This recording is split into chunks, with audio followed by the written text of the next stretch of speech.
जो माफिया में बालू माफिया, शराब माफिया, जमीन माफिया है, उसको या तो बिहार से बाहर जाना पड़ेगा, नहीं तो जेल के अंदर बंद होना पड़ेगा। आरजेडी नेता सुभाष यादव की गिरफ्तारी हुई है। ईडी ने सुभाष यादव को गिरफ्तार किया है। भ्रष्टाचार के खिलाफ बड़ी कार्रवाई है।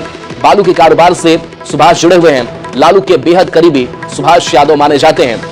बिहार में एनडीए की सरकार बनते ही माफियाओं की नींदें हराम हो गई है। बालू माफिया हो, शराब माफिया हो, धड़ाधड़ गिरफ्तार किए जा रहे हैं। और पटना की रैली में अमित शाह के समक्ष सम्राट चौधरी ने दावा किया था कि बिहार से माफियाओं को खदेड़ दिया जाएगा, अथवा इन्हें भागना पड़ेगा, अथवा इन्हें जेल में डाल दिया जाएगा। और वो बातें अब सत्य साबित होने लगी है। आपको बताते चले कि बिहार विधानसभा में बिहार अपराध नियंत्रण विधेयक 2024 पास हो गया और ये बालू माफिया, शराब माफियाओं के खिलाफ एक नया कानून बनाया गया था। और आपको बताते चले कि लालू प्रसाद यादव के करीबी पूर्व विधायक और पूर्व लोकसभा प्रत्याशी और अभी वर्तमान में उनकी पत्नी भी आरजेडी से विधायक है, उसी सुभाष यादव को ईडी ने गिरफ्तार कर लिया। और गिरफ्तारी के बाद उसे न्यायिक हिरासत में बेऊर जेल भेज दिया गया है। आखिर पूरा मामला क्या है? पूरा मामला इस 3 से 8 मिनट की रिपोर्ट में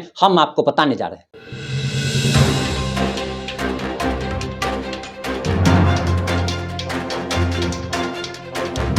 नमस्कार, मैं प्रिंस कुमार सिंह और आप देख रहे हैं पॉजिटिव इंडिया। अगर अभी तक आपने चैनल को सब्सक्राइब नहीं किया और हमारे फेसबुक पेज को फॉलो नहीं किया है तो अभी कर लीजिए। और जो लोग ऑलरेडी कर चुके हैं उन तमाम लोग को सही हृदय धन्यवाद। अब वापस आते हैं अपनी खबर पर। दरअसल आपको हमने कल ही बताया था और रिपोर्ट पॉजिटिव इंडिया पर प्रसारित हुई थी कि ईडी लगातार छापेमारी कर रही है। 8 ठिकानों पर बिहार और झारखंड समेत 8 ठिकानों पर छापेमारी कर रही थी। और इसी दौरान 2 करोड़ 30 लाख रुपए नगद कैश की भी बरामदगी हुई थी। और इतना ही नहीं बल्कि 250 करोड़ से ज्यादा की बेनामी संपत्ति के बारे में भी पता चला था। और अब उसी सुभाष यादव को ईडी ने गिरफ्तार कर लिया और स्थानीय अदालत में पेश करने के बाद उसे पटना के बेऊर जेल में न्यायिक हिरासत में भेज दिया गया है। आखिर पूरा मामला क्या है? पूरा मामला हम आपको बताने जा रहे हैं। लेकिन आप इतना जान लीजिए कि ये लालू प्रसाद यादव के बेहद ही करीबी बताए जाने वाले सुभाष यादव का इतिहास काफी पुराना है। ये बालू माफिया है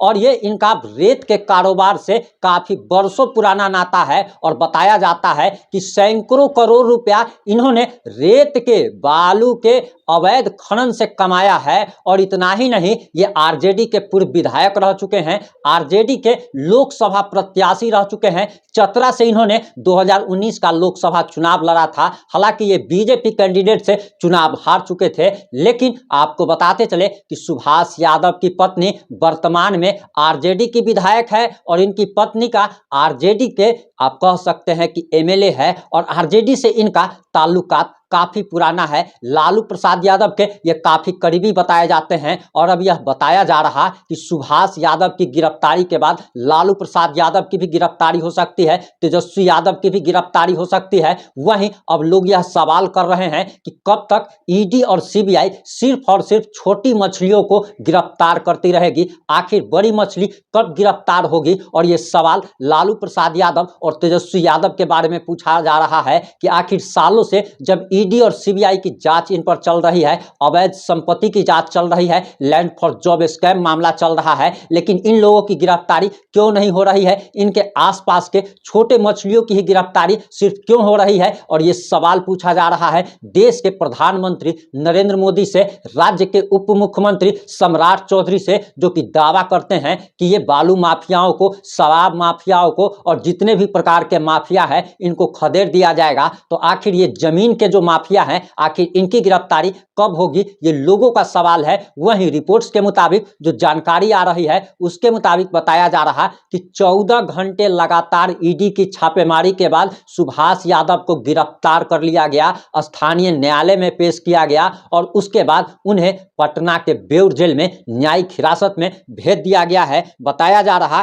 कि ईडी ने सुभाष यादव के 8 ठिकानों पर छापेमारी की थी, जिसमें उनकी करीबी सहयोगियों के परिसर भी शामिल है। तलाशी के दौरान 2 करोड़ 30 लाख से ज्यादा की नकदी बरामद हुई थी, कैश बरामद हुए थे, आपत्तिजनक दस्तावेज भी बरामद किए गए थे, जिसके बाद देर रात सुभाष यादव को गिरफ्तार कर लिया गया। इसके साथ ही अकूत संपत्तियों से जुड़े कई सारे दस्तावेज मिले हैं और बताया जा रहा है कि ये बेनामी संपत्ति 250 करोड़ से ज्यादा की हो सकती है। वहीं ईडी ने एफआईआर जो किया है उसमें ईडी ने क्या बताया है जरा वो भी जान लीजिए। ईडी का कहना है और एफआईआर में उसने जो लिखा है उसके अनुसार प्रवर्तन निदेशालय यानी ईडी द्वारा दर्ज प्राथमिकी में कहा गया है कि 9/3/2024 को ईडी ने अवैध रेत खनन के मामले में सुभाष यादव एवं उनके करीबी सहयोगियों के 8 परिसरों की तलाशी ली थी। ईडी ने messrs Branson commodities private limited और उनके निर्देशक के खिलाफ बिहार पुलिस द्वारा दर्ज की गई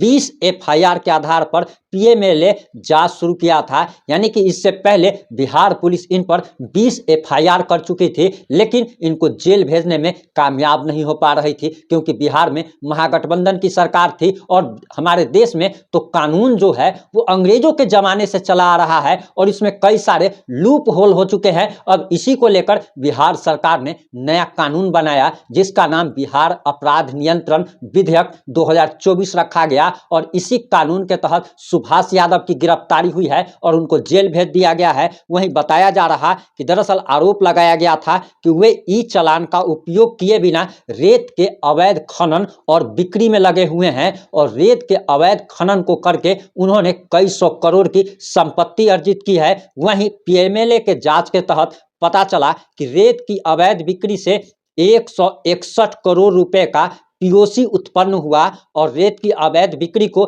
एक सिंडिकेट द्वारा नियंत्रित किया जाता था जो कंपनी में धन निवेश करता है और रेत की अवैध बिक्री के माध्यम से लाभ कमाता है, जो पीओसी के अलावा और कुछ नहीं है। बता दें कि इससे पहले भी इस मामले में सिंडिकेट सदस्य राधा चरण शाह के बारे में आप लोग जरूर जानते होंगे, जो कि जिलेबी बेच करके आप समझ सकते हैं कि नेतागिरी में आया और नेतागिरी के बाद जो है कई 100 करोड़ की संपत्ति उसने अर्जित की थी। उसके यहाँ भी ईडी ने छापेमारी की थी और जिसके बाद राधा चरण शाह सेठ को जो है जेल भेज दिया गया था और उसके बेटे को बीएसपीएल के निदेशकों को ईडी पीएमएलए के तहत गिरफ्तार किया जा चुका है। वहीं बालू कारोबारी सुभाष यादव को आरजेडी अध्यक्ष लालू प्रसाद यादव का करीबी बताया जाता है और बताया जाता है कि लालू प्रसाद यादव के काफी करीबी है और लालू प्रसाद यादव को ये पैसा पहुंचाते थे। अवैध खनन से जो भी इनकम होती थी उसमें लालू प्रसाद यादव को भी हिस्सा पहुंचाया जाता था। हालांकि सुभाष यादव से ईडी ने पूछताछ भी की है और बताया जा रहा कि दरअसल जांच की आग लालू प्रसाद यादव तक भी पहुंच सकती है। लेकिन अब सबसे बड़ा सवाल यह है कि जिस लालू प्रसाद यादव और तेजस्वी यादव के खिलाफ दर्जनों गवाह और सबूत मौजूद हो और उस लालू और तेजस्वी यादव को ईडी और सीबीआई जेल भेजने में लगातार कई वर्षों से नाकाम रही है, तो क्या आखिर लालू प्रसाद यादव और तेजस्वी यादव को क्या इस मामले में जेल भेजा जाएगा, ये सबसे बड़ा सवाल है। वहीं ये सवाल भी पूछा जा रहा कि कहीं 2024 के लोकसभा चुनाव को लेकर तो ये सब नहीं हो रहा है ताकि जनता को बरगलाया जा सके, ताकि जनता को ये बताया जा सके कि केंद्र सरकार भ्रष्टाचारियों पर शिकंजा कस रही है। और यही बात आज जनता पूछ रही है कि 10 साल से इस देश के प्रधानमंत्री नरेंद्र मोदी है तो आखिर कितने भ्रष्टाचारी लोगों को जेल भेजा गया, ये सबसे बड़ा सवाल है। क्या आपको लगता है कि जांच की आग लालू प्रसाद यादव तक पहुंच पाएगी? क्या आपको लगता है कि इस मामले में